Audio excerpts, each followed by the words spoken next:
This is Talk Business and Politics with Roby Brock. Welcome to the program. Joining me in our first Monday John Brummett of the year is John Brummett, columnist with the Arkansas Democrat-Gazette. Always good to see you, sir. Happy New Year to you. Hope you had a great holiday. It was a good during our restful 2-week one. break. Yes. It was what? It was a good restful one. I got a lot of things done that I needed to get done personally and professionally, Good and for you. I'm Good for ready you. for the new year to start off. You know, this is our 25th anniversary this year for Talk Business and Politics. Are there going to be celebrations? Well, I doubt there will be impromptu celebrations, but we might do a birthday party or something like that. How about that? Well, I think you should spend some money on some entertainment. I think that would be great. And as long as I get invited. You'll get invited for sure. All right. Good. You might be the entertainment. How about that?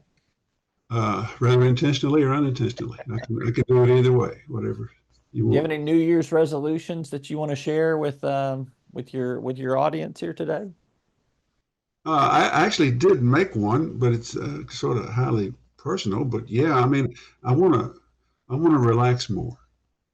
Okay. I don't know if you can resolve to do that, but I just spend too much time sitting around with things going through my brain. I want to get zenish from time to time, and I'm actually working on trying to have those moments so that I can be fresher and more mentally rested for these weekly appearances with you. Okay. Well, let's begin with good luck to you on that. Let's begin with what's been happening over the last couple of weeks. There's been a lot of activity with the Board of Corrections, Governor Sarah Sanders. If you want to kind of somewhat paraphrase what's been going on and where you think things stand, what's coming next, how do you kind of assess the developments over the last 2 weeks?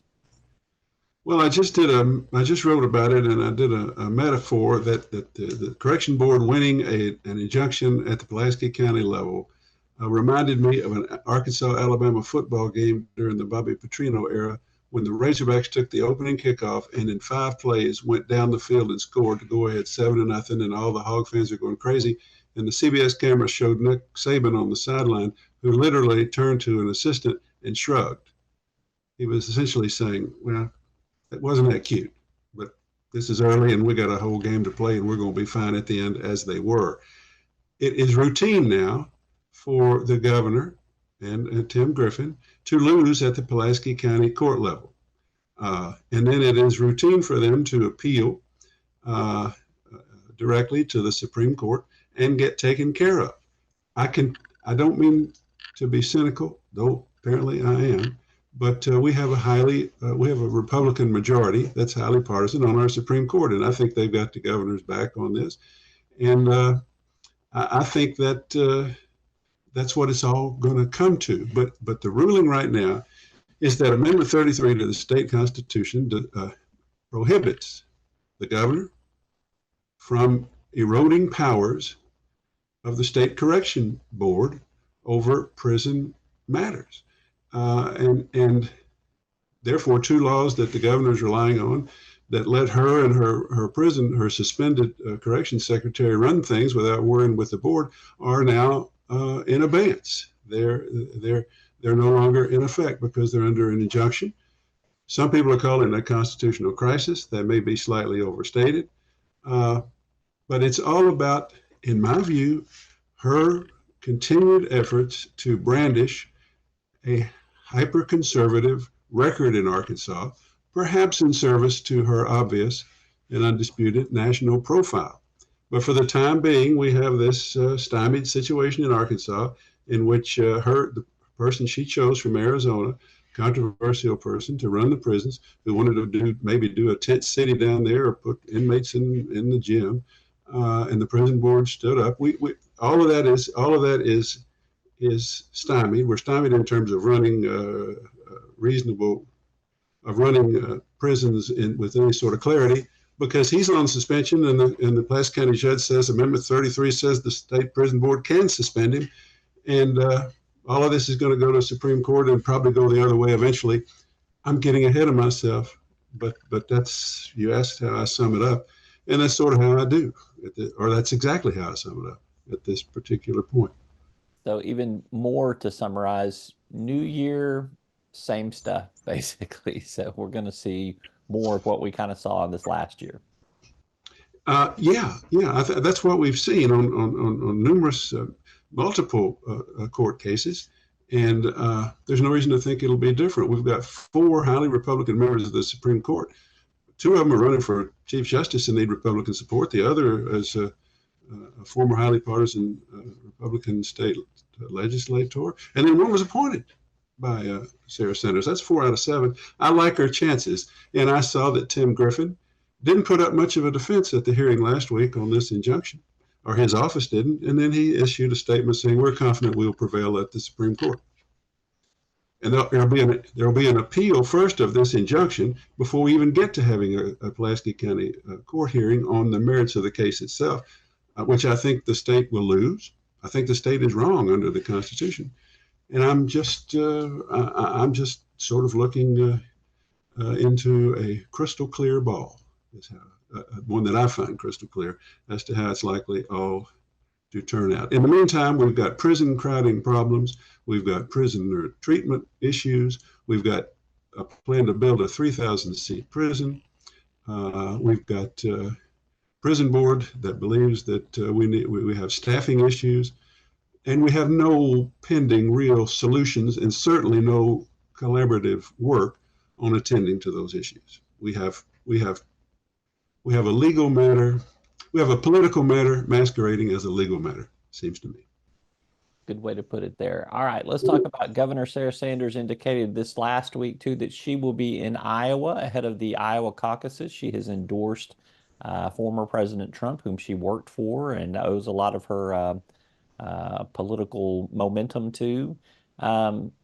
It just appears that it's inevitable that he wins the Iowa caucus. Maybe New Hampshire isn't as clear, although there's been some fumbles lately by Nikki Haley, who had been making some progress in the polls. What's your assessment of where we are as we head into the first in the nation political presidential primaries? Well, we got the Iowa caucuses coming up in a week. Every poll consistently has shown Trump 50% plus.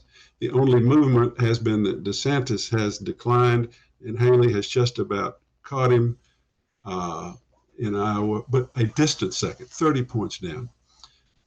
What's likely to happen is that Trump gets more than 50%, and Haley and DeSantis have a back and forth fight for second place that makes them both look weak by being so far behind Trump, and neither able to deal with the other.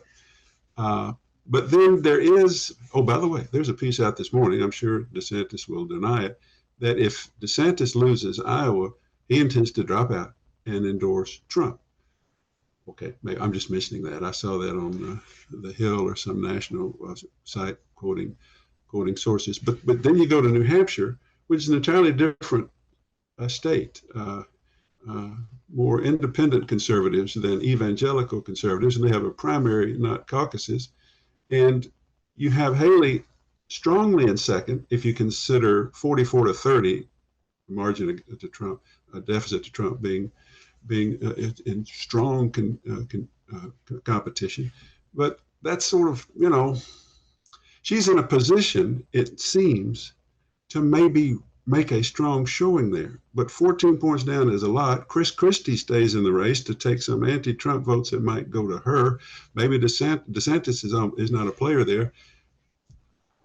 There's a chance that she has, well, some people are saying she's going to beat him there.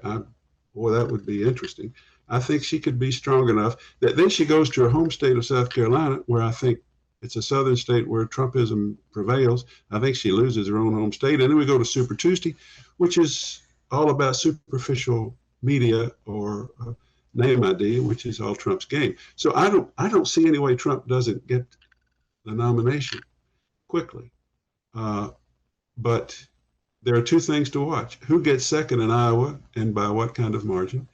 And does Haley really give him a game in New Hampshire? Those are enough to keep the true political animal interested in these 2 events. We'll keep up with what's happening at Dixville Notch in New Hampshire, first in the nation to report there at 12:01 when all 7 people vote, or however that works. Yeah. You got to remember too, and people need to keep in mind that a lot of these GOP primaries are front loaded for winner takes all now as well. So that could also make the game over a lot. Neither Iowa or New Hampshire is, but after that, a lot of them are. And the Super Tuesday things are. Super Tuesday, which Arkansas participates, multiple states with very little time between South Carolina and Super Tuesday. Well, or some time, but not a great deal. And it's just all these states voting at once, and that's Trump's game. You know, he's got the evangelical backing in Iowa. He's got some trouble in New Hampshire. He probably will beat Nikki Haley on her home turf in South Carolina. And then there's that Super Tuesday thing. That's why everybody's endorsing him. You know, Sarah decided to endorse him. Tom Cotton endorsed him. Scalise and Emmer and the House leadership have endorsed him. I think they've got the table set for him to run it pretty fast. And that's just, no matter what he does, no matter what he says, no matter how he behaves, and no matter what the courts or juries do to him. I think they've got the table set for him. He's got it set. It's unlike any other political season we've ever seen. It'll be one to watch and something for us to keep talking about in the weeks to come. He's John Brummett. Weeks to come, perhaps for generations to come. Yeah. This is big. This is big. He's John Brummett, columnist with the Arkansas Democrat-Gazette. Always good to get your take. Once again, Happy New Year, and look forward to working with you more in the future. Thanks. Bye-bye.